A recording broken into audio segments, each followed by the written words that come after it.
पूरे वर्ल्ड में 195 कंट्रीज हैं, लेकिन उनमें से सिर्फ 9 ऐसे कंट्रीज हैं जिनके पास आज दुनिया की सबसे बड़ी ताकत न्यूक्लियर वेपन्स की ताकत है। आज पूरी दुनिया में 12,000 से भी ज़्यादा न्यूक्लियर वेपन्स को बनाए गए हैं, जिससे पूरी इंसानी प्रजाति खत्म हो सकती है। लेकिन हमें इतनी ज़्यादा क्वांटिटी में न्यूक्लियर वेपन्स की आखिर ज़रूरत ही क्यों है? क्या फ्यूचर में कोई वॉर होने वाला है जिसकी तैयारी अभी से चल रही है? और कुछ बिलियनियर्स लोग न्यूक्लियर अटैक से बचने के लिए अपने घरों में बंकर्स क्यों बना रहे हैं? आज की वीडियो में आगे कुछ काफ़ी इंपॉर्टेंट पॉइंट्स आने वाले हैं, जिससे आपको पता चलेगा कि फ्यूचर में वॉर या न्यूक्लियर वॉर होने की क्या संभावनाएं हैं।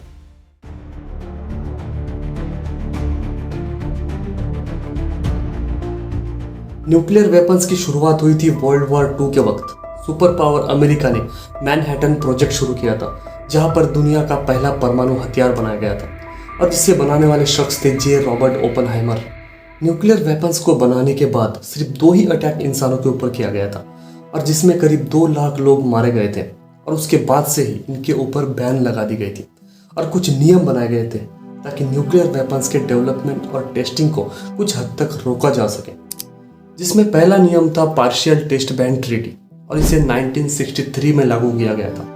इस नियम के हिसाब से जमीन के अलावा और कहीं पर भी न्यूक्लियर वेपन के टेस्टिंग को रोकना, जैसे हवा में, स्पेस में और पानी में, इन सारी जगह पर न्यूक्लियर टेस्टिंग को बैन कर दिया था। दूसरा नियम था न्यूक्लियर नॉन प्रिलिफरेशन ट्रीटी। इस नियम को 1968 में लाया गया था। इसका मकसद पूरी दुनिया में परमाणु हथियारों के प्रसार को रोकने के साथ साथ इसके टेस्टिंग पर रोक लगाना, और इस समझौते पर 190 देशों ने सिग्नेचर किया है। और तीसरा नियम है comprehensive nuclear test ban treaty. इसे 1996 में लाया गया था। ये एक ऐसा समझौता है जिसके जरिए न्यूक्लियर टेस्टिंग को सीमित किया गया है, और इस नियम के जो सदस्य देश हैं उनके कंट्रोल में आने वाले इलाके में भी न्यूक्लियर टेस्टिंग को कंट्रोल करेगा। सबसे ज्यादा न्यूक्लियर वेपन्स वाले कंट्री के लिस्ट में पहले नंबर पर आता है रशिया।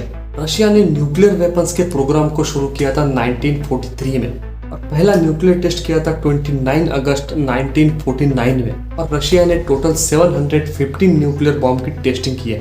और आज 2024 रशिया के पास 5580 परमाणु हथियार है, जो पूरी दुनिया में परमाणु हथियारों का सबसे बड़ा भंडार है। और उनमें से 1710 मिसाइल्स लॉन्च होने के लिए तैयार है, और जिनकी रेंज है 18,000 किलोमीटर।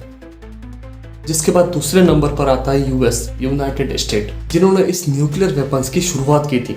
यूएस ने वर्ल्ड वॉर 2 के वक्त इसे बनाया था, और 16 जुलाई 1945 को पहला न्यूक्लियर बम ट्रिनिटी को टेस्ट किया था। जिसके बाद 6 और 9 अगस्त को हिरोशिमा और नागासाकी में दुनिया का पहला परमाणु अटैक किया गया था, और उस साल के एंड तक करीब 2 लाख लोग इस अटैक से मारे गए थे। यूएस के पास आज 5428 परमाणु हथियार है, और उनमें से 1744 मिसाइल्स लॉन्च होने के लिए तैयार है। और तीसरे नंबर पर आता है चाइना। चीन ने 16 अक्टूबर 1946 में अपना पहला परमाणु हथियार को टेस्ट किया था।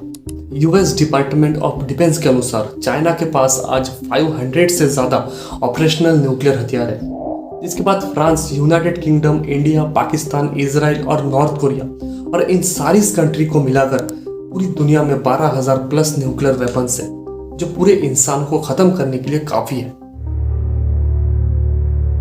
हमारे इंडिया के पास भी कई अलग अलग टाइप के परमाणु हथियार हैं, जो परमाणु बम और बैलिस्टिक मिसाइल के रूप में मौजूद है, जिनमें फ्यूजन और थर्मोन्यूक्लियर फ्यूजन दोनों टाइप के बम शामिल हैं। इंडिया में बैलिस्टिक मिसाइल की एक पूरी अग्नि सीरीज है, जिसमें अग्नि 1 से लेकर अग्नि 6 तक शामिल है। और अग्नि 6 मिसाइल जो 10,000 किलोमीटर से ज़्यादा रेंज के टारगेट पर भी अटैक कर सकता है। वीडियो की शुरुआत में मैंने बताया था कि क्या फ्यूचर में कोई वॉर होने वाला है, क्या हमारी दुनिया वर्ल्ड वॉर 3 की तरफ बढ़ रही है। तो चलिए वीडियो में आगे देखते हैं कि क्या फ्यूचर में वॉर या न्यूक्लियर वॉर होने की क्या संभावनाएं है। पिछले 2 या 3 सालों में दुनिया के कई हिस्सों में वॉर हुआ है, और अभी भी चल रहा है, जिसमें हजारों लोग मारे गए हैं और लाखों लोग बेघर हो चुके हैं। और ऐसा ही एक वॉर अभी भी चल रहा है रूस और यूक्रेन के बीच, जो शुरू हुआ था 2014 में, और रूस इसे अपना सैन्य अभियान कहता है। दूसरा वॉर हो रहा है गाजा में, जहां इजराइल ने फिलिस्तीनी समूह हमास के साथ एक खुली जंग शुरू कर दी। इसके बाद ईरान और इजराइल के बीच वॉर हुआ, फिर आर्मेनिया और अजरबैजान के बीच एक वॉर हुआ। इसके अलावा आने वाले सालों में चीन और ताइवान के बीच एक और वॉर होने की उम्मीद है। जब पूरी दुनिया में इस हद तक वॉर शुरू है तो क्या हम इसे वर्ल्ड वॉर 3 की शुरुआत कह सकते हैं? देखिए, वर्ल्ड वॉर होने की कोई भी स्पेसिफिक प्रेडिक्शन नहीं की जा सकती क्योंकि ये अलग अलग पॉलिटिकल, इकोनॉमी और सोशल फैक्टर पर डिपेंड करता है। और वर्ल्ड वॉर तब शुरू होता है जब सुपर पावर और world geo strategic power physical रूप से वॉर में शामिल होते हैं, जैसे रूस, अमेरिका और चाइना। और जब तक ये देश वॉर में शामिल नहीं होते तब तक इसे तीसरा विश्व युद्ध नहीं कहा जाएगा।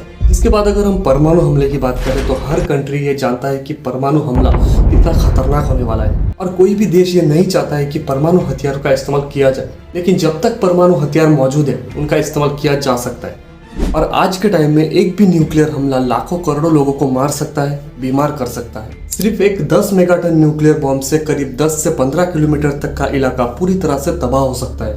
20 से 30 किलोमीटर तक सेवर स्ट्रक्चरल डैमेज हो सकता है। लगभग 20 किलोमीटर तक के लोग 3rd डिग्री बर्न का शिकार बन जाएगा और 30 से 40 किलोमीटर तक का इलाका पूरी तरह से आग से ढक जाएगा। ब्लास्ट के वेव से हाई प्रेशर और हाई वेलोसिटी विंड जनरेट होगा, जिससे 20 से 30 किलोमीटर तक सेवर डैमेज और इंटरनल ब्लीडिंग हो सकता है। हाई एल्टीट्यूड डेटोनेशन से EMP, इलेक्ट्रोमैग्नेटिक पल्स प्रोड्यूस होगा, जो 100 किलोमीटर तक के इलेक्ट्रॉनिक डिवाइस और कम्युनिकेशन सिस्टम को पूरी तरह से तबाह कर देगा। दरअसल परमाणु बम की सबसे खतरनाक बात यह कि ब्लास्ट के बाद रेडियो एक्टिव पार्टिकल एनवायरनमेंट में फैल जाते हैं और लोगों पर इसका असर लॉन्ग टाइम तक रहता है, जो ल्यूकेमिया, कैंसर और ऐसे कई सारे बीमारियों का कारण बनता है। जापान के हिरोशिमा और नागासाकी में इतने सालों के बाद आज भी न्यूक्लियर हमले का असर दिखता है। और अगर फ्यूचर में कभी भी न्यूक्लियर हमला होता है तो उससे बचने का सिर्फ एक ही तरीका है, और जिसकी तैयारी कुछ बिलियनियर्स लोगों ने शुरू भी कर दी है। आज करीब 15 बिलियनियर्स लोगों ने अपने घरों में बंकर्स बनाना शुरू कर दिया है क्योंकि उन्हें यकीन है कि हमारा फ्यूचर खतरे में है।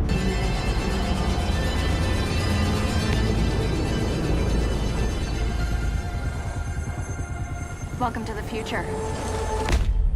इस वीडियो का जो टॉपिक है वॉर या न्यूक्लियर वॉर, इस पर आप लोग क्या कहना चाहते हैं मेरे कमेंट में जरूर बताइए। तो बस आज का वीडियो यहीं पे एंड करते हैं। मिलते हैं एक नई वीडियो के साथ, एक नई इन्फॉर्मेशन के साथ। Thanks for watching.